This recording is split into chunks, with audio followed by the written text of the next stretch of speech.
Toyota Tacoma vs Toyota Tundra. 5 major differences. Size is not the only factor separating Toyota's pickup siblings.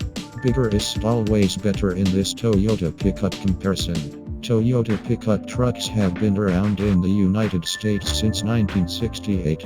They haven't always had the power and image of the American pickups, but they've largely been reliable, sturdy workhorses that simply get the job done. Today, the Tacoma and Tundra are still around, but they've come a long way. Both are now available with hybrid power and tech-filled interiors, although it's still the mid-size Tacoma that dominates its segment more than the larger Tundra. If you're confused about which truck best suits your needs, here are 5 key differences when looking at the Tundra versus the Tacoma. Note that we're comparing the 2025 Tacoma to the 2026 Tundra, as the 2026 Tacoma isn't available yet. 1. Tacoma is smaller and nimbler. Tundra is bigger and more practical. The most obvious difference between the Tundra and Tacoma comes down to size. The Tundra is a smaller mid-size pickup, whereas the Tundra is a significantly larger full-size model.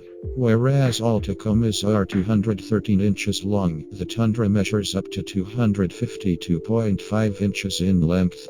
The Tundra is also wider and taller, which contributes to it feeling much bulkier in the city. There are other advantages to the Tacoma's size, such as a much better approach angle in off-roading environments. This measures up to 35.7 degrees in the TRD Pro, whereas the Tundra's best approach angle is just 26.2 degrees. If you need to carry a lot of cargo, the Tundra is simply better. Its bed measures up to 96.5 inches, over 20 inches longer than what the Tacoma can manage. And, if you need to transport passengers in the back often, the Tacoma can't match the rear seat space of the Tundra Crew Max 2. Toyota Tundra vs Toyota Tacoma. Different cab styles. The resemblance between the Tundra versus the Tacoma is apparent when they are parked side by side, but the two don't share exactly the same body styles. Smaller, simpler trucks with 2 doors have vanished almost entirely, but the Tacoma still has an XTRACAB option. This body style keeps it simple with seating for 2 in front, some storage space behind the seats, and a bed.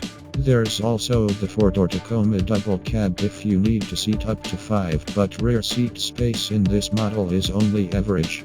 The Tundra has no XTRACAB option.